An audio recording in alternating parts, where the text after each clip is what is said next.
Au Japon, de nouveaux styles de ramen dits locaux apparaissent sans cesse. Certains reposent sur une tradition ancienne, d'autres, comme celui que je vais vous présenter, sont des inventions récentes qui pourraient bien devenir des classiques de demain. Voici le Gifu Tanman.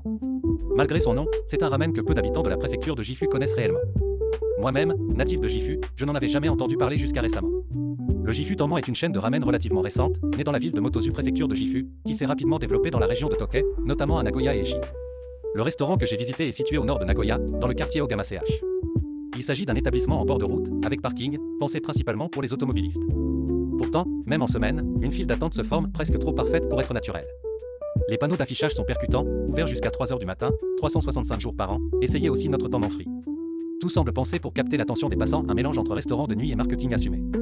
À l'intérieur, 16 places assises, un comptoir, quelques tables pour deux, pas de distributeur automatique de tickets, mais un service rapide et fluide.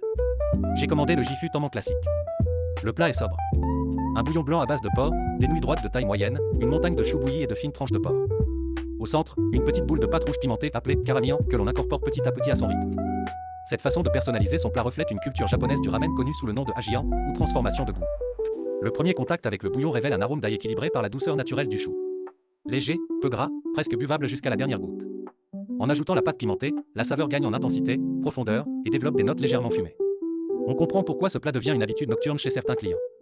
Soyons honnêtes, ce n'est pas un ramen révolutionnaire. Il ne bouleverse pas les codes.